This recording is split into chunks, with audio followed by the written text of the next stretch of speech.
Ils sont passionnés. Quand ils parlent de leur métier, ils ont les yeux qui brillent. C'est mon métier, ma passion. Bonjour, c'est Xavier pour Mon métier, ma passion. Et là, vous allez entendre plein de sons parce qu'on est dans un restaurant. Ça s'appelle La Bretonnée. J'espère que je vais bien le dire, mais tout à l'heure, on va voir Anthony qui est co-gérant de ce restaurant et qui va peut-être nous dire d'une façon plus italienne ce mot-là. C'est 7 rue Joseph Sauveur et pourtant, on ne va pas du tout parler de cuisine. Je suis avec Emmanuel Dubois qui fait de la mosaïque, qui est mosaïste. Et déjà, on va savoir pourquoi on est ici. Parce que peut-être c'est intéressant de parler de Dorico, parce que ça c'est un lieu emblématique de Dorico sur Rennes, où il y en a plein sur Rennes. Est-ce que tu peux me dire c'est qui Odorico, parce qu'il y a plein de gens qui ne connaissent pas.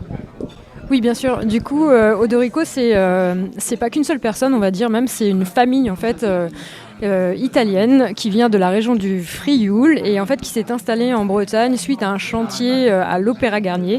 Il y a de ça quand même de nombreuses années, c'était à la fin du 19e et du coup qui ont décidé de s'installer à Rennes, ici. Dans notre région. Donc on a de la chance au quotidien de pouvoir voir ces mosaïques. Donc il y en a qui sont très très connus, comme pas très loin d'ici, l'immeuble Poirier.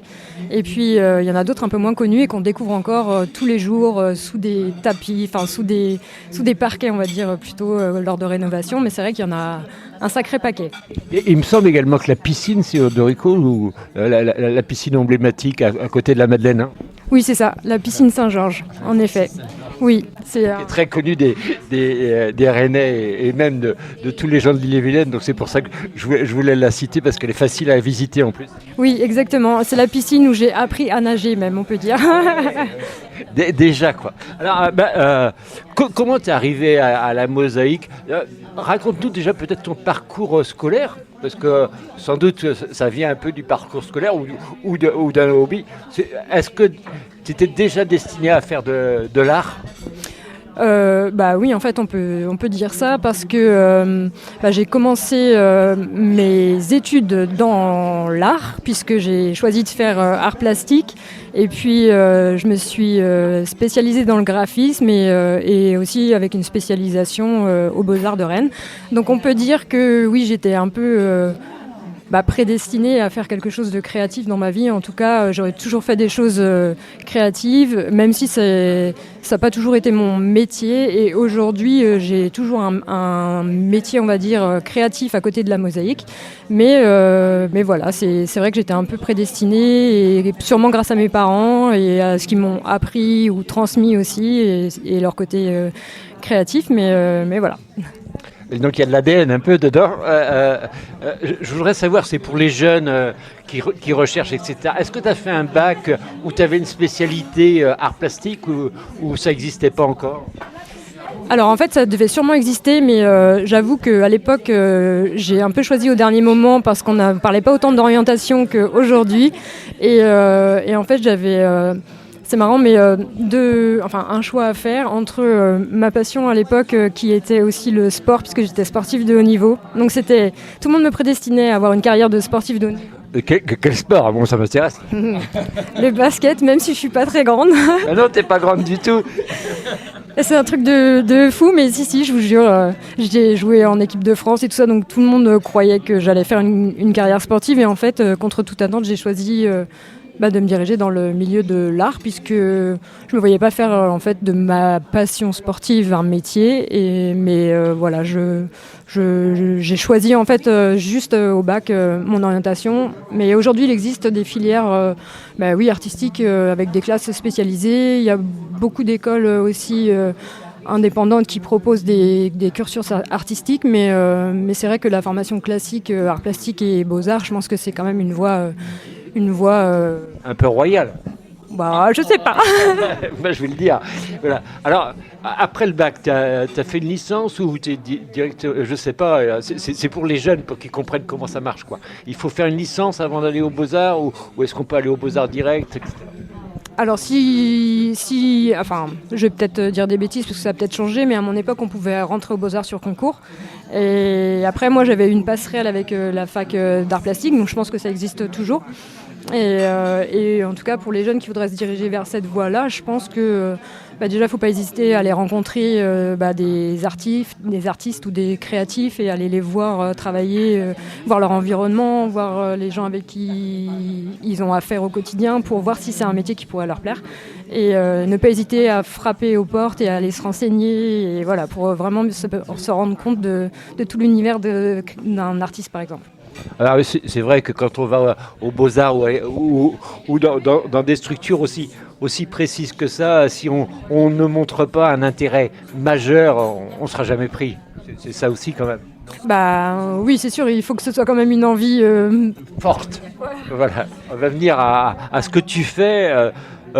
Finalement, dans ton activité professionnelle de mosaïste, c'est pas si vieux. Ça fait combien de temps que tu pratiques ça en activité professionnelle? Comment dire, officiellement, j'ai lancé mon activité en janvier 2025, donc ça fait pas très longtemps. Après, officieusement, ça fait quelques années que je pratique la mosaïque, mais c'était plus dans un cadre de loisirs, on va dire, et familial. Mais il y a un moment en fait où j'ai eu envie de transmettre aux gens et de montrer surtout aux gens que la mosaïque était accessible et c'était pas une technique hyper compliquée, qu'il n'y avait pas besoin de machines très très dures, à apprendre. Et il y avait juste quelques outils en fait et des bases à apprendre et que en fait tout le monde peut s'y mettre et que les bienfaits de la création manuelle sont tellement important que voilà, je trouvais ça en fait pour moi c'était indispensable de le transmettre et je pense déjà même à quand je serai à la retraite en fait je connais des associations comme l'outil en main ou de l'or dans les mains qui sont des associations qui transmettent des savoir-faire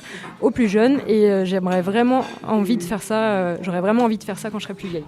Ça c'est t'as un peu de temps hein, parce que t'es quand même encore un peu jeune mais outil en main je vous le recommande si vous avez des enfants qui ont envie de faire des activités manuelles qui sont très très différentes. Ça peut être du tricot, ça peut être de la cuisine, ça peut être de la menuiserie, ça peut être de la chaudronnerie, etc. Il y a des anciens, des retraités qui ont plein de compétences et qui les partagent avec beaucoup beaucoup de plaisir et je trouve que c'est une très très belle chose. Bizarrement, j'ai envie de dire, tu n'as pas commencé par faire des créations, tu as commencé par faire des ateliers. Explique-moi ça. Et puis tu m'as expliqué pourquoi on est ici à Bretonnay, parce que c'est ton histoire un petit peu, le fait qu'on soit ici quand même. Oui, en fait j'ai commencé à faire des créations et à les donner dans mon cercle familial et amical et puis au bout d'un moment je me suis dit je vais pas les forcer à leur offrir des choses en mosaïque, donc il fallait que je trouve un moyen d'en faire et que ce soit un peu utile. Du coup le fait de proposer des ateliers c'est un peu... C'est du partage.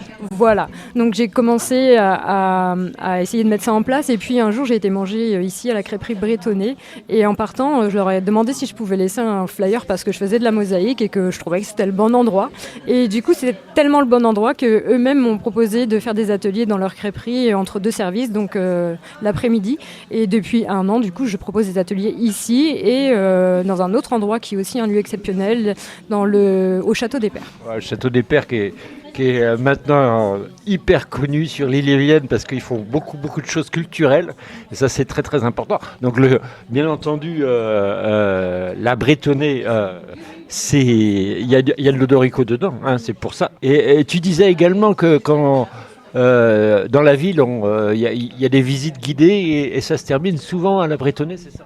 Oui, c'est ça, parce qu'en fait, la crêperie, aujourd'hui c'est une crêperie, mais il y a quelques années c'était l'atelier de la famille Odorico.